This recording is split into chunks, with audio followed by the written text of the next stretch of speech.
Another game, another Eastern Division opponent for the Falmouth Commodores as they take on the Chatham Anglers for the first of two matchups in 3 days.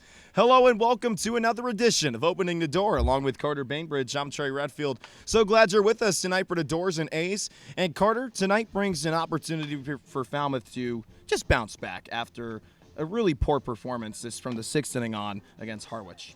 And the Dores have had a lot of close losses this year, but last night's defeat to the Harwich Mariners is one of the toughest games the Dores have had to go through all season long. You said it in closing the door yesterday that Falmouth just has to flush this game away and move on and just throw it in the trash quickly and have a short memory, because the Dores were in control of that one by a score of 7-3 through the first 5 innings before things got totally out of control. The Mariners put up 6 runs in the 6th inning and never looked back in that game. So as we head into the final stretch of this season, really the final week for all intents and purposes, each game matters that much more for Falmouth. It was an unfortunate trip up last night against an Eastern Division foe, but the Dores have a chance to head into the off day tomorrow with a win over another Eastern Division team today. Well, you answered my next question, the importance of today, knowing we're in the final week of the season. So I guess to ask you now, what is the key to take down the Anglers today, Carter? Well, the Dores have to get a little bit better work out of their bullpen today. We saw a pretty solid start from Philip Abner last night. It wasn't his best of the season, but he left the game with a chance to give the Dores another win. He only gave up 3 runs in 4 innings.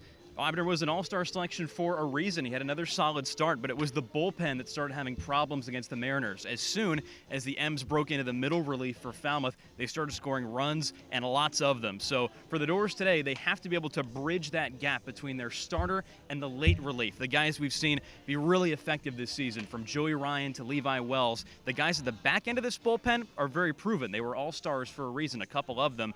It's the guys in the middle who have to start doing some better solid work here as the Dores try to close out games. Middle relieving is the key to victory in the eyes of Carter Bainbridge. And sticking with the Commodores, Carter, who is someone that you're looking out for on Falmouth to pop off tonight? Well, I'm just going to keep it simple with a guy who has barely made outs his last couple games, and that's Colby Halter. Whether he's playing third base or second base, Halter now is hitting .325 on the summer, and he's tied for the league lead in home runs with 7. He can also steal a bag. He has a dozen of those this summer as well. He's a complete hitter, a complete ball player, and he has absolutely torn it up the last couple games. So keep an eye on him tonight to keep the beat rolling here at home.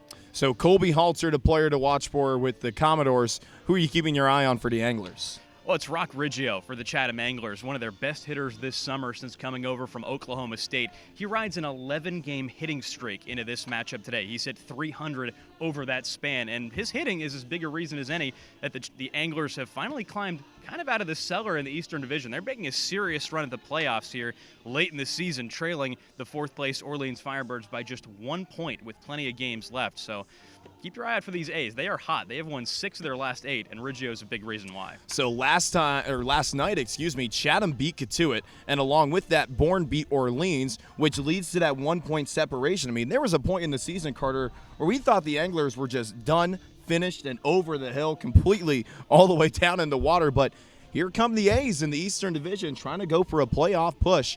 But let's talk about the pitching. With the Commodores, it's Josh Roberge back on the home hill here at Gov Fuller Field.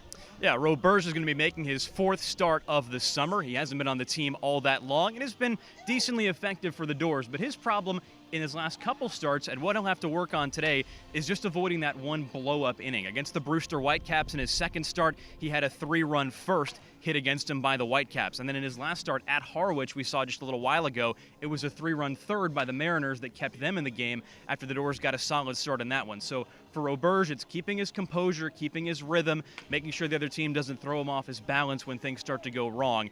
If he does that, he'll look solid like he did in his first start of the year when he went 4 innings, gave up only 1 run against the YD Red Sox. So Roberge comes out of Southern New Hampshire, playing for the Penmen this season, and he's taking on the San Francisco Don Carter and Owen Stevenson. Yeah, Owen Stevenson, another recent addition to this Chatham team. This will be only his 3rd game this season, 2nd start. The other appearance was in relief, but he's been very solid.